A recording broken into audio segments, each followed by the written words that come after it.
I don't mean to move it in a different iteration. I had a bullet point next to where you spoke about rents and the difference between rents and income from actually working.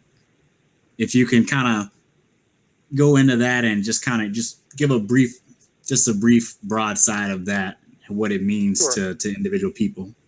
Sure. There's this is an issue in the history of economics of political economy that goes back to the 18th and 19th centuries.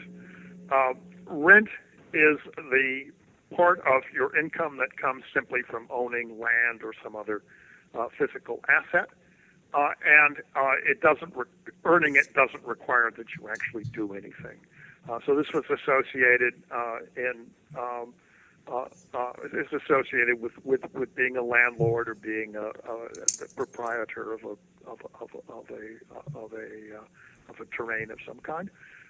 And the lesson of the classical political economy was that since that the recipients of rent didn't really have to do anything in order to earn it, they were basically earning the productivity of the land that they owned by conveyance of a legal title, that they should be the ones who are taxed. And that taxes should not fall on labor. They should not fall on capital, which is necessary for productive purposes, but they should fall on land, and that was the appropriate place from which to draw resources for public purposes.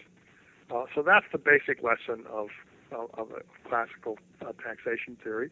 I think it's a very sound theory. I think it's extremely interesting that in one major country in the world, which is China, where the government holds practically all of the land, certainly the very large majority of it even now, the cities are very well funded. And the reason they're well funded is they collect rent. So they don't have to have sales taxes. They don't have to have income taxes to any significant extent. It's very hard to do in the chaotic Chinese economy, but they can simply say, well, you want to use this factory, this office building, here's your rent, and you can pay it or go someplace else. And of course, for high-value properties, people pay a lot. So that's how Shanghai finances itself, and that's why if you go there, you will see that the infrastructure has expanded out to an extent which is just extraordinary to the eyes of anybody coming from North America or Europe. So it does work as a model, and it is a sensible way to proceed to try and place the burden of taxation on that fixed asset land. Instead, what we're doing, and what the Europeans are doing, is taxing sales, value-added taxes, which is cumbersome and extremely regressive. In the U.S., we have a very complex structure of taxes, but we specifically minimize the taxes on land because of the extraordinary influence of landowners in the making of these laws. Texas, for example, has a constitutional ban on a property tax at the state level. Why is that the case? Well, the Texas Constitution was written by property owners. It's not a surprise. That is actually incredible. I didn't actually know that about Texas, even though I live here. Yeah, and I don't. It's not the only state. I don't have a full list, but there's certainly common practice. I guess so. You said something else, a value added. Our taxes added on. You said value added. There seem to be more value added tax. Could you explain to generally what they mean by that, like a value added tax? A value added tax is just a layered tax on sales, and it's administered in a slightly different way from a final sales tax, which we're familiar with in this country. But it's a very effective way to raise revenue. Because it's harder to evade than a final sales tax. But it is a very regressive tax, and one which is a huge burden on paying on the consumer.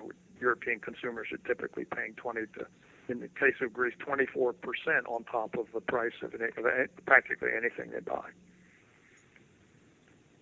And that basically follows the mode of, in America, it seems like a lot of the tax burden is always placed on consumption. Like, maybe not always, but it seems like that's where it's been shifting over time. I don't know if that's, a side effect of multiple people, acting in different concerts. That's just an overall general effect of people wanting to push the tax burden onto consumption and how regressive that is, as opposed to how progressive, taxing, basically rents would be.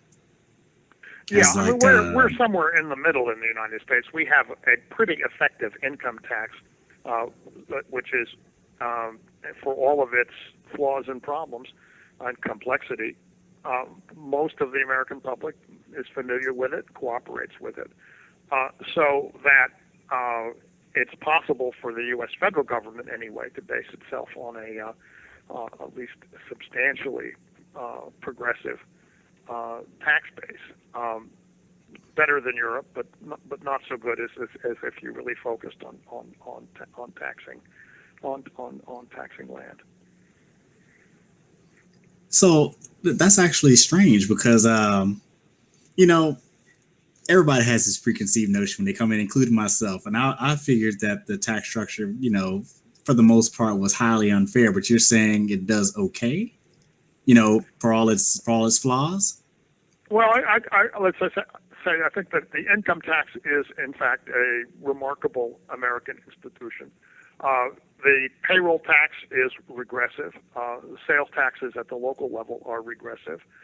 And you have a problem in our country of the very decentralized structure. You have a lot of poorer towns that are, in fact, don't have the tax base either of incomes or, for that matter, sales. And so what do?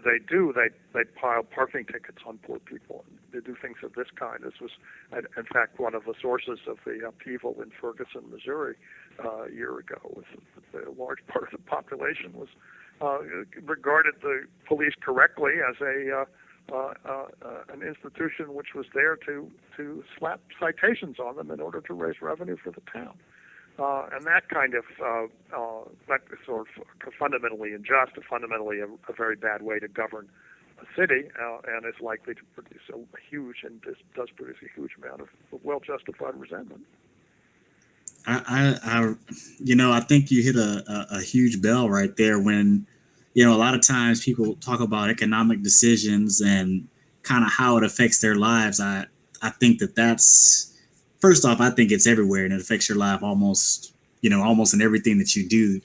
But, a tangible result like that, where you say the police are basically seen as, instead of a service, a public service, they're seen as some sort of revenue engine to provide the city with needed revenue rather than, figuring out a way to solve their problems in another way, or maybe having support from the state or the county or something else. But that they're seen as basically a way to raise revenue, and it shouldn't be like that. And like you just said, it's a poor way to govern.